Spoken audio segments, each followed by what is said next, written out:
नमस्कार साथियों, आपका बहुत-बहुत स्वागत है आपके अपने YouTube channel study with Ranu sir में। आज के इस वीडियो में हम देखने वाले हैं जो रवि कुमार सिहाग जो 18वीं रैंक आई है, उनके हिंदी मीडियम के टॉपर रहे हैं यूपीएससी में। उनके ऐसे के निबंध की शैली को हम देखेंगे कि उन्होंने किस प्रकार से रवि सर ने जो है ऐसे का लेखन किया है और किस-किस तरीके से उन्होंने एक फ्लो बना के रखा है और किस तरीके से जो कोटेशन साथ में दिए हैं, उसके लिए हम उनकी आज इस कॉपी को देखने वाले हैं। ये देखिए इसी प्रकार की जो दृष्टियाइस की कॉपी है, इसको देखते हैं। ठीक है, तो ये इस प्रकार की कॉपी होती है जो टेस्ट कॉपी है और दृष्टियाइस के टेस्ट कॉपी के तहत हम ये देखेंगे। ठीक है, इसमें क्या है, निबंध जो है जो ए और बी दो खंड होते हैं, इसमें प्रत्येक दो खंडों में से एक एक निबंध आपको लिखना होता है जो कम से कम 1000 से 1200 शब्दों में होना चाहिए। ठीक है, अब देखते हैं खंड ए जो निबंध है और फिर रवि सर ने कौन सा निबंध उत्तर लेखन में किया है। ठीक है, तो इसमें तन के भूगोल से परे एक स्त्री के मन की गांठें खोलकर कभी पढ़ा है तुमने। ठीक है, ये बहुत ही अच्छा संदेश है और बहुत ही एक संदेश है जो मार्मिक संदेश है कि तन के भूगोल से परे यानी औरत की सुंदरता से हटके कभी आपने उसकी मन की गांठों को, मन की जो उसके विचार है, जो उसके मन में गांठें लगी हैं, कभी उसको खोलकर पढ़ा है तुमने। क्या वो भी स्वतंत्रता चाहती है, वो भी क्या उसकी इच्छा है। ठीक है, कहते अंतरिक्ष पर शोध, निरर्थक प्रयास या अवसरों का पुंज। ठीक है, जिस प्रकार से स्पेसशिप के अंतरिक्ष की जो है स्पेस रिसर्च हुआ है और उसके निरर्थक प्रयास कुछ प्रयास जो रहे हैं, कुछ पॉजिटिव प्रयास कुछ नेगेटिव प्रयास, इसकी एक पुंज दिखाना है। ठीक है, अब प्रकृति की अनदेखी विनाश का आमंत्रण पत्र है। ठीक है, जिस प्रकार प्रकृति की अनदेखी का मतलब जैसे पर्यावरण पर ध्यान न दिया गया, तो ये क्या है, प्रकृति का अगर अनदेखी ना किया तो विनाश का पत्र है। इसका बहुत अच्छे ये भी संकेत है। तो समावेशी विकास संभव है बशर्ते प्रतिस्पर्धा संघर्ष ना बने। ठीक है, समावेशी विकास तो अच्छा है ना, inclusive development is possible provided the competition do not become to a struggle. ठीक है, तो अब आगे देखते हैं खंड बी में। देखते हैं खंड बी में क्या है, युद्ध के लिए तैयार रहना शांति को सुरक्षित करने का सबसे प्रभावी उपाय है। ठीक है, अब क्या है, to be prepared for a war is most effective means of the preserving peace. ठीक है, उपाय है। अब समस्याग्रस्त विश्व के लिए जो है गांधीवादी विचारधारा की प्रासंगिकता। फिर क्या है, सामाजिक एवं क्षेत्रीय न्याय कमजोरियों के संपन्न अंतर्विरोधों के प्रत्यक्ष संघर्ष के रूप में प्रस्तुत कर सकती है। ठीक है, नैतिकता स्वयं अपना ही पुरस्कार है। ठीक है, अब इनके हम लेखन को देखते हैं। तो इन्होंने कौन सा किया है, इन्होंने किया है, देखिए बहुत ही अच्छा, तन के भूगोल से परे एक स्त्री के मन की गांठें खोलकर कभी पढ़ा है तुमने।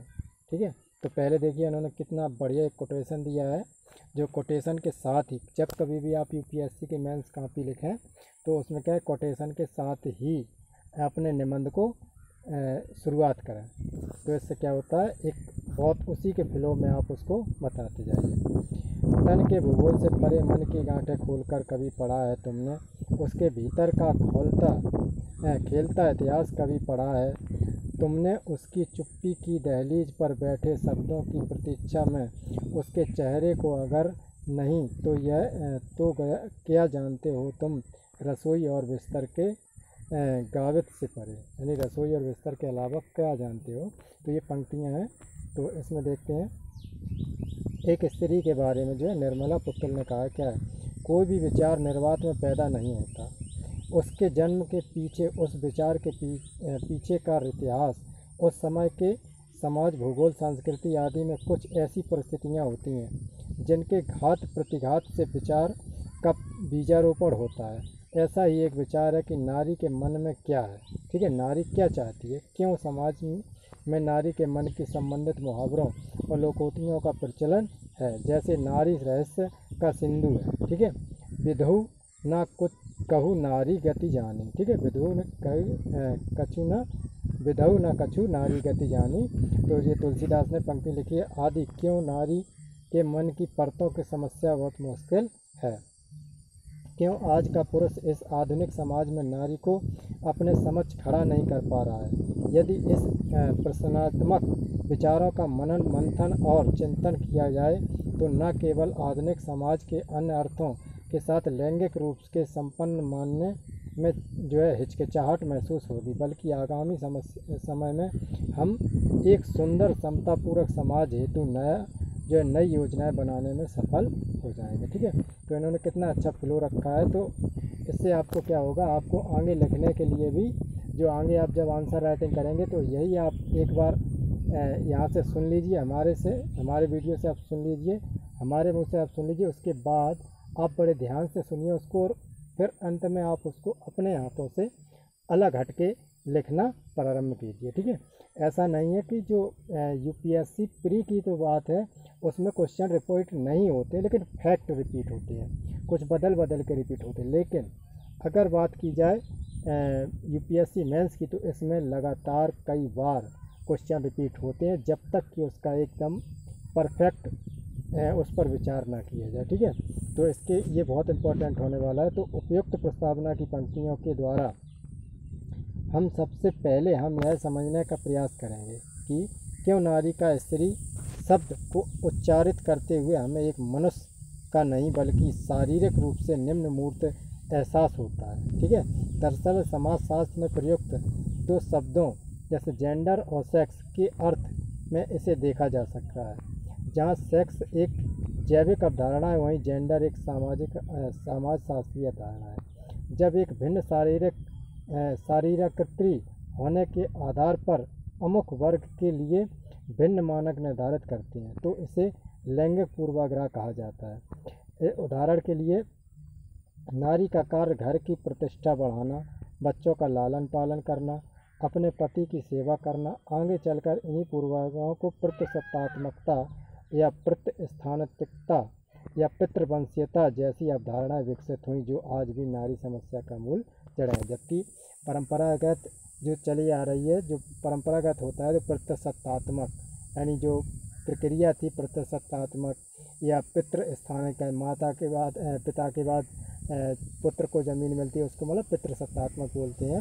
लेकिन आज तक माँ को जो है बराबर का अधिकार नहीं मिला है, सिर्फ माँ का यही काम रह गया है कि वो बच्चों को परवरिश करे, उसके बाद भी नाम पिता ही का हो। ठीक है, तो इसलिए बहुत मूल जड़ है। अब इसके देखते आगे, लैंगिक पूर्वाग्रह को ही नहीं बने हैं तो समाजशास्त्रियों के अनुसार प्रारंभ में स्त्री की प्रतिष्ठित पुरुष की अपेक्षा उच्च थी, किंतु संतान जनने की प्रकृति गुण के कारण स्त्री पर शारीरिक बंधनें लगी हैं। ठीक है, अपनी संतान के लालन पालन की जिम्मेदारी में सुरक्षा का कार्य पुरुष के हाथ में आया।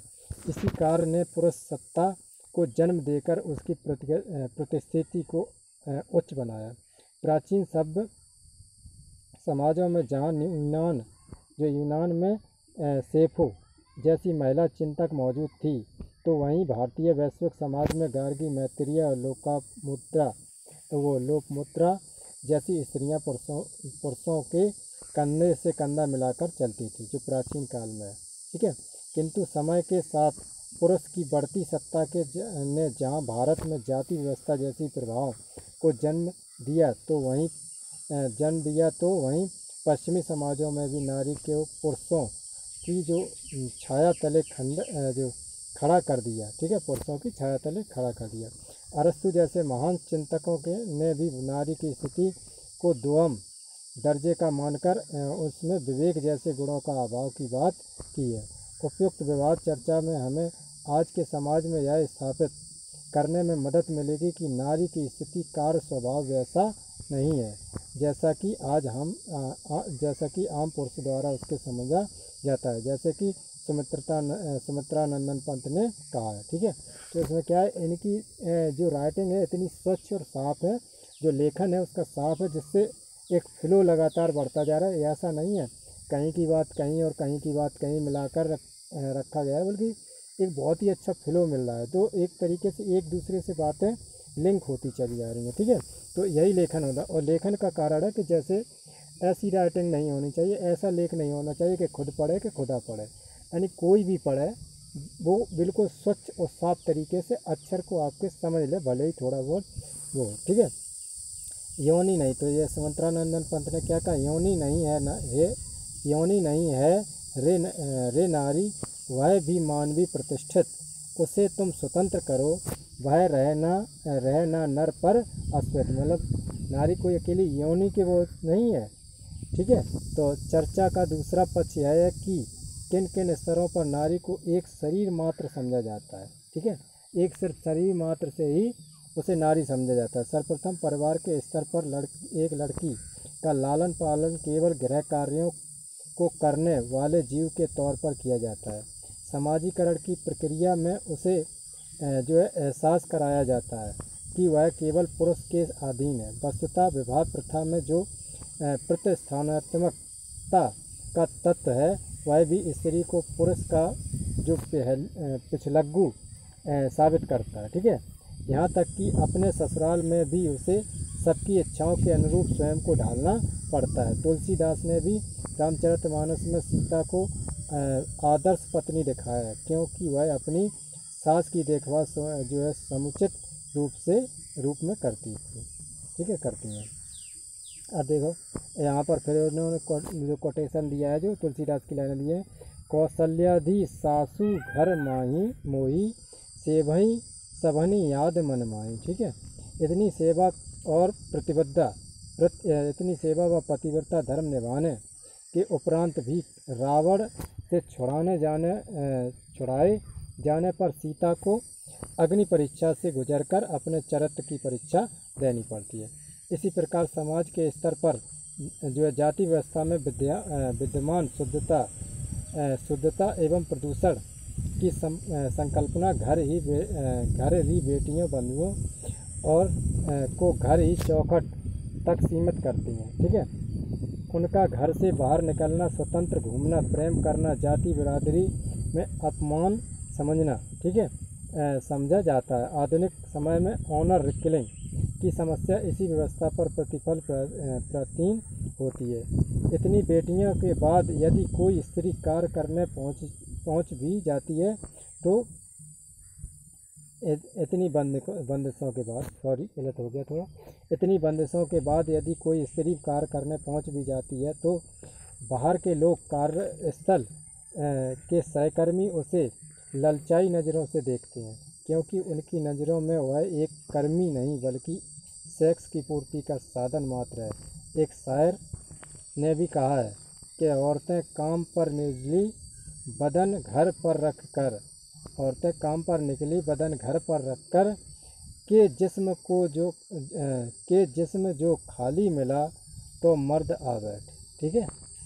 तो कितनी बढ़िया वो है, मतलब कोटेशन है। औरतें काम पर निकली जो है बदन घर पर रख कर हैं, लेकिन कारण क्या हुआ कि जिस्म जिस्म के जो खाली मिला, जो अगर जिस्म खाली मिला तो मर्द आ बैठे। अब यदि इन कुटिल नज़रों से बच भी जाए तो कहीं ना कहीं वह कार्यस्थलों पर यौन शोषण का शिकार हो जाती है, चाहे वह ऑफिस हो, परिवहन साधन हो या मजदूरी की जगह हो। कुछ समय पहले आई जो फिल्म पिंक में भी इसी बात को दर्शाया गया है कि किस पर एक स्त्री के पुरुष के साथ बैठकर बात करने को भी सेक्स करने का दूसरा वो इशारा समझ लिया जाता है, ठीक है। इस पर हर स्तर पर नारी का वस्तुकरण किया जाता है। परिवारों में उसे केवल माँ, बहन, बेटी, पत्नी की पहचान मिलती है। मानव ही क्यों नहीं, पंचायतों में आरक्षण मिला तो सरपंच की कुर्सी पर सरपंच पति आ बैठे। संसद में गई तो जो है खालिया समय में नेता द्वारा अप्रत्यक्ष संबंध में ऐसी बात कह डाली कि एक और जहाँ पुरुषों में सामंती मूल्यों का प्रदर्शन होता है, वहीं दूसरी ओर वह बात नारी की स्थिति को भी पुरुषों की नज़र में बयान करती है। जब नारी हंसती है तो इसे हम बिस्तरी का इशारा समझा जाता है। सोशल मीडिया के स्तर पर जब कोई लड़की किसी लड़के की तस्वीर में रुचि दिखाकर लाइक करती है तो इसे संभोग करने में खुला निमंत्रण का समझा जाता है। आज के सिनेमा में जो है नारी के संबंध में उसके अंग प्रदर्शन के साथ जो कुहड़ गाने सुने जाते हैं, वे हमारी समाज की मानसिकता को ही उजागर करते हैं। यह वही मानसिकता का अगला बिंदु है जो हिंदी के कवि बिहारी मिर्जा जो है गालिब की रचनाओं में दिखाई पड़ता है।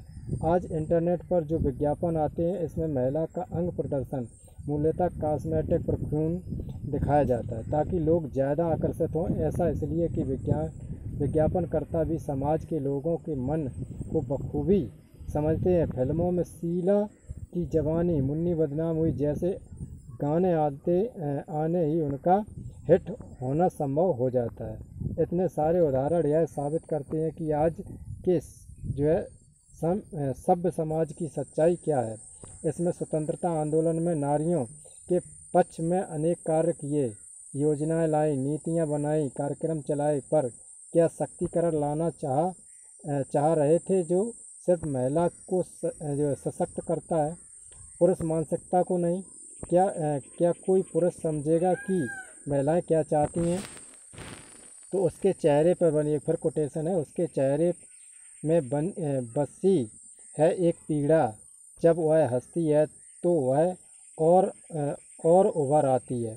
कितना जो है कम जानता हूँ उसे नहीं, उस चेहरे को नहीं, उसकी पीड़ा को। ठीक है, महिलाएं क्या चाहती हैं, उनके मन की गांठों में क्या है, उनका मनोविज्ञान क्या है, इन सभी सवालों के जवाबों को ढूंढने का प्रयास करेंगे तो अनेक विचार सामने आएंगे। पुरुषों का जवाब उनके अनुरूप होगा, एक निर्झर महिला का जवाब अलग होगा तो एक पढ़ी लिखी महिला का जवाब अलग होगा, इनसे हटकर होगा। ये पश्चिम में मध्यकाल से आधुनिक में मध्य संक्रमण के अनेक विचारों में नारी के पक्ष में अनेक बातें कही हैं जो रही हैं, जैसे J.S. मिल ने अपने लेख जो सजेशन ऑफ वीमेंस, मैरी कॉम्स क्राफ्ट ने a vindication on the right of women, जो सिमोन द बोना में अपनी पुस्तक द सेकंड सेक्स आदि के द्वारा यह बताने का प्रयास किया है कि नारी किसी भी मात्रा में पुरुषों के अधीन, कमतर या निम्न नहीं है। उसमें भी वही गुण विद्यमान है जो कि एक पुरुष में होते हैं। नारी की इच्छाएं व आकांक्षाएं भी पुरुषों के समान ही होती है। अनेक स्त्रियों में यह प्रमाणित किया है कि कई मानकों पर महिलाएं पुरुषों की उच्चतम स्थिति में होती हैं, जैसे कि शारीरिक सहनशीलता, भावनात्मक बुद्धिमत्ता जैसे गुणों में। इन सभी विचारकों के विचारों का संशोधन करके यह बताना पड़े कि नारी के मन की गांठें क्या हैं तो शायद हमारे देश का संविधान इस प्रश्न का अधिक अच्छा उत्तर दे सकता है, दे पाएगा। वे चाहती हैं कि उन्हें हम भारत के लोगों की तरह मानव समझा जाए, उन्हें विचार, अभिव्यक्ति, विश्वास, धर्म, उपासना की स्वतंत्रता दी जाए, उन्हें भी प्रतिष्ठा का अवसर की समता प्रदान की जाए, उन्हें भी राष्ट्र की एकता, अखंडता, बंधुता स्थान मिले। अनुच्छेद 42 की तरह उन्हें संतान जन्म देने के संबंध में सुविधाएं मिले तो अनुच्छेद 37 की तरह समान कार्य के लिए समान वेतन मिले। वे चाहती हैं कि हर नागरिक औरतों के शील का अपमान न करे। यशपाल ने अपने उपन्यास जो दिव्या में चरित्र दिव्या के जो माध्यम से यही कहलवाया है कि नारी अन्योन्यथा श्रम चाहती है। ठीक है, तुलसीदास ने भी कहा है कि कत विधि सृजी नारी जगमोही, पराधीन सपने सुखनाई। इस प्रकार किसी महिला के में जो स्त्री स्वप्न या अधिकार तभी पूरे होंगे जब न केवल महिला संरक्षक की राह पर हमें अपने को बदलना होगा, बल्कि पुरुषों में भी नारी के प्रति संवेदना के तत्वों का समावेशन करना होगा। केवल कानूनों को कठोर करने ही नहीं, बल्कि समाज के स्तर पर जड़ों के रूप में भी बैठे बनाए प्रतिशतात्मक के मूल्यों को चुनौती देनी होगी। जो है इन्हीं व्यवहारों को परिवर्तित करने के लिए जागरूकता अभियान चलाना, धार्मिक पुस्तकों का सहारा लेना, जब आंदोलन चलाना जैसे उपाय यदि किए जाएंगे तभी ये सारे प्रयास सफल हो पाएंगे। इसके लिए आशा के दीप को जलाए रखकर अथक प्रयासों द्वारा ही इन लक्ष्यों का प्राप्त किया जा सकता है। इस नदी में जो डांडी धार आती तो है, तब जर्जर ही सही लहरों से टकराती है। कहीं से एक चिंगारी ढूंढो ढूंढ लाओ दोस्तों, इस दिए में तेल से भी भीगी बाती तो है। ठीक है, तो इस प्रकार से देखिए किस प्रकार से इन्होंने कितनी अच्छी शैली में जो जहाँ जहाँ ज़रूरत पड़ी वहाँ पर उन्होंने कोटेशन दिए।